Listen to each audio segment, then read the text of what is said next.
नमस्कार मित्रों, Indian public school Laxmangarh YouTube channel में आप सभी का स्वागत है। आज हम क्लास 12th के एडवर्टाइजमेंट जो टॉपिक चल रहा है उसके नेक्स्ट बिंदुओं की बात करते हैं।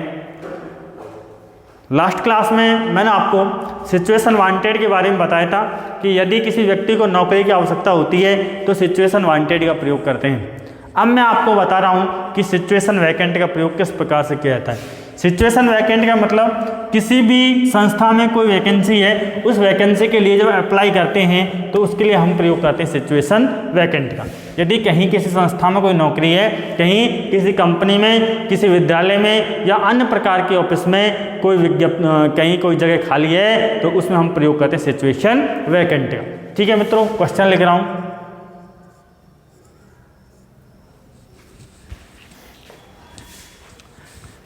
Indian public school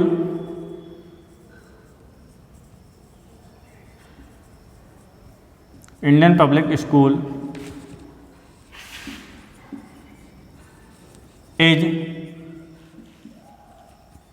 searching a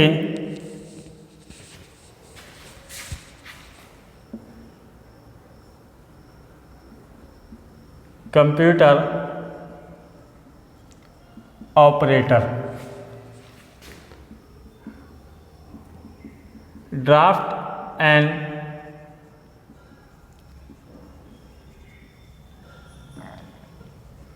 advertisement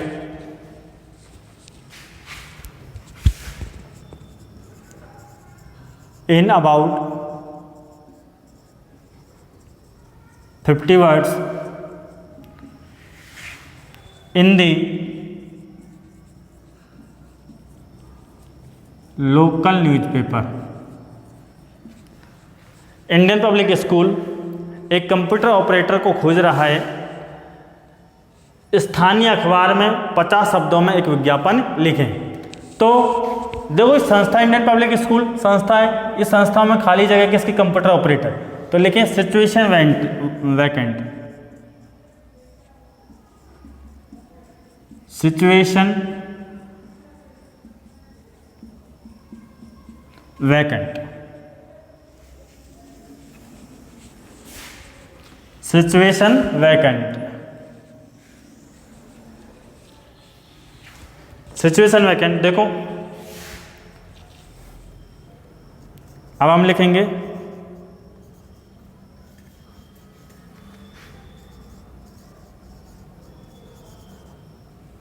wanted A 5 years experience computer operator,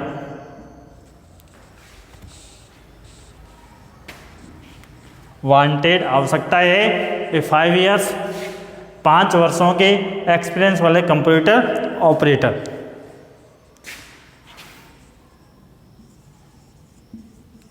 good speaking and typing, Hindi and English. ठीक है,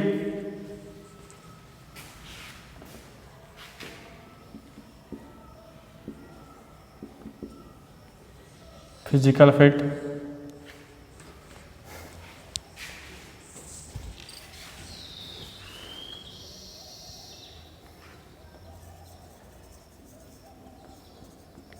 qualification RSCIT,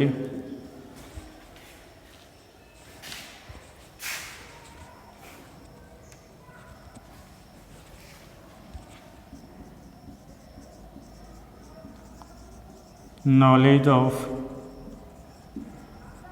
school work, school के कार्य का ज्ञान होना चाहिए और जो कोई आवश्यकता है। फिर आप लिखें एड्रेस इंडियन पब्लिक स्कूल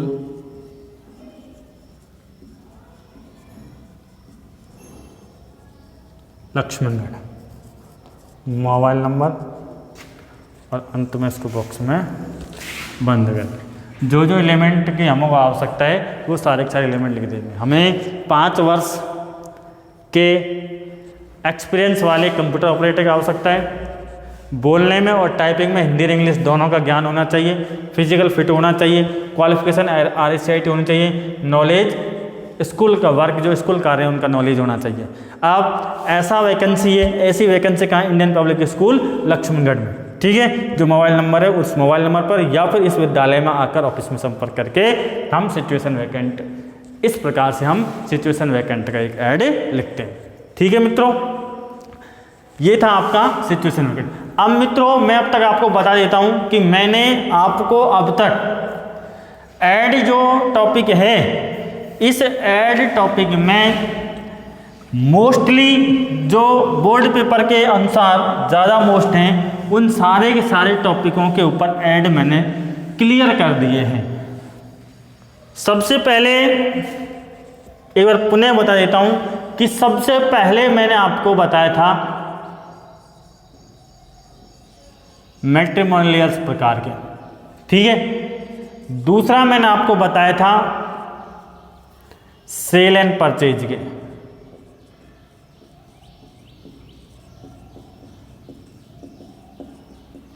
तीसरा मैंने आज आपको बताया था लॉस्ट एंड फाउंड के। चौथा मैंने आपको बताया था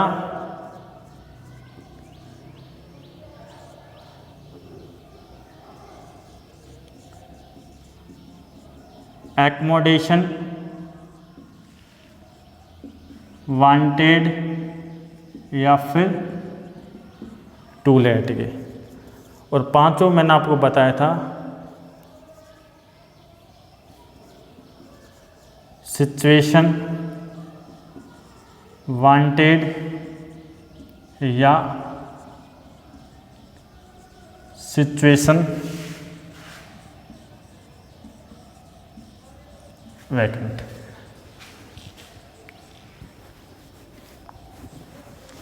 प्यारे विद्यार्थियों, मैंने ये निम्न प्रकार के जो एडवर्टाइजमेंट होते हैं इनके बारे में मैंने आपको अब तक क्लियर कर दिया है। और ये 5 ही प्रकार के हैं, यही बोर्ड पेपर के दृष्टि से मोस्ट इम्पोर्टेंट है। मैट्रिमोनियल्स इसको वैवाहिक प्रकार का है। इसमें मैंने आपको बताया, सबसे पहले देखना मैं हेडिंग बता रहा हूँ सबकी कि हेडिंग किस प्रकार से लिखते हैं। और हेडिंग ही सबसे ज़्यादा मोस्ट है इसमें। एक तो होता है ग्रूम और एक होता है वांटेड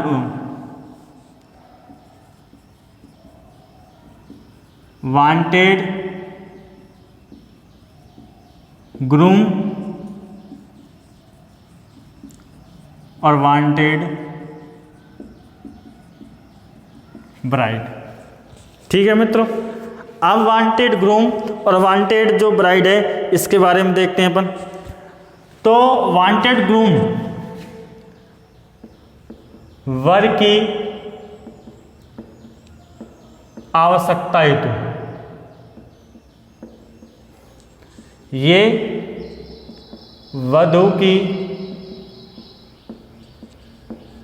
आवश्यकता हेतु। ठीक है मित्रों, आप यदि क्वेश्चन कहता है कि आपको वर की आवश्यकता है तो हेडिंग डालें आप वांटेड ग्रूम।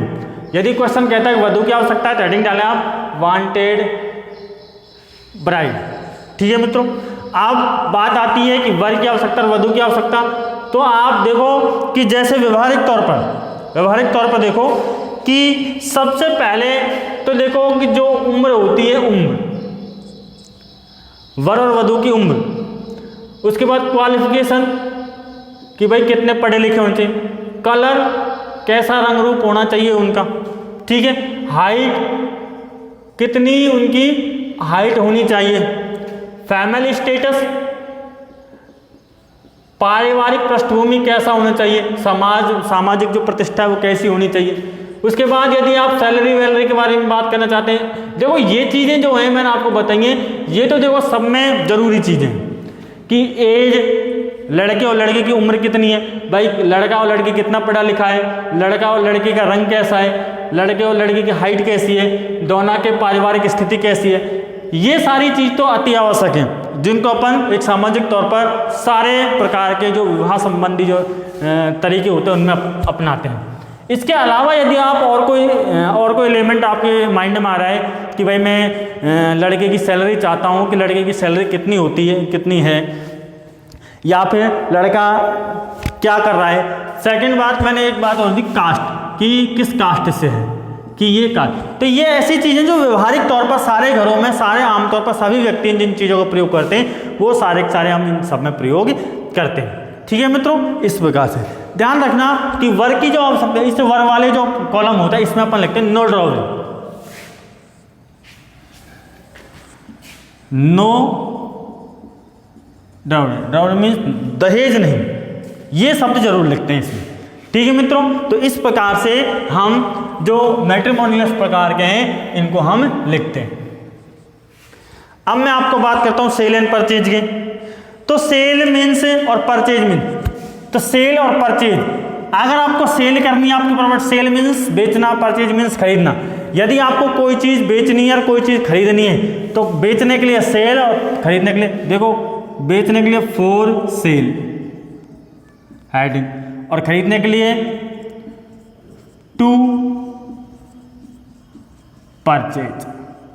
अब जो चीज़ बेचनी है तो वो चीज़ क्या है, घर है, मकान है, कितने कमरे हैं, लाइट बात की व्यवस्था कैसा है, लाइट पानी की व्यवस्था कैसी है, आपकी पार्किंग है या नहीं है, आपका गार्डन है या नहीं है, किस स्थान पर है और कितनी कीमत है।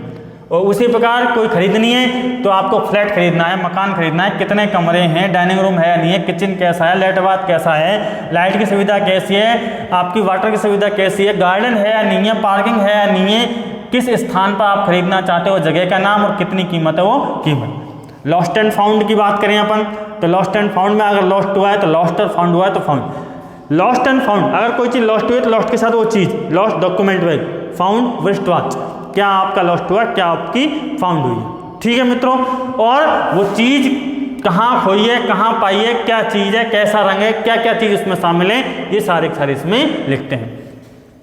एकोमोडेशन वांटेड टू लेट, यदि किराए पर चाहिए तो एकोमोडेशन वांटेड का प्रयोग करते हैं, और यदि किराए पर देना है तो टू लेट का प्रयोग करते हैं। ठीक है मित्रों, और सिचुएशन वांटेड, सिचुएशन वैकेंट, यदि कहीं कोई वैकेंसी है किसी संस्था में तो सिचुएशन वैकेंट का प्रयोग करते हैं, और यदि कहीं आपको नौकरी की आवश्यकता है, आप स्वयं नौकरी तलाश रहे, बेरोजगार हैं, तो उसमें सिचुएशन वांटेड का प्रयोग करते हैं। तो ये बोर्ड पेपर की दृष्टि से जो महत्वपूर्ण जो नोटिस थे, ये महत्वपूर्ण जो एडवर्टाइजमेंट विज्ञापन थे, ये सारे के सारे मैंने आपको क्लियर कर दिए। ठीक है मित्रों, अब मैं कुछ एग्जाम्पल्स दे रहा हूँ, उन एग्जाम्पल्स की मदद से आप सारे की ये जो मैंने बताया था ये सारे प्रकारों को क्लियर कीजिएगा।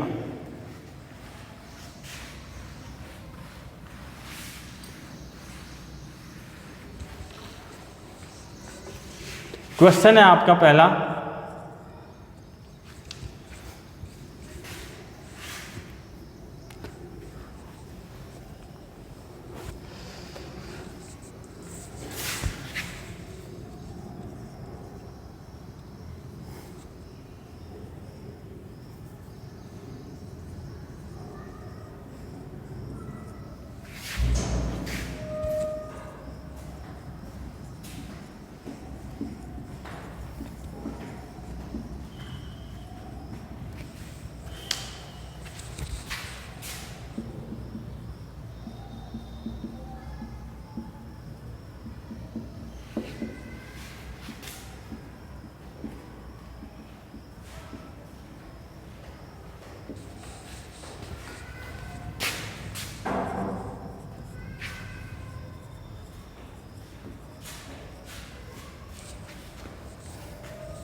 मित्रों, ये आपके 5 क्वेश्चन हैं और 5 ही प्रकार के हैं।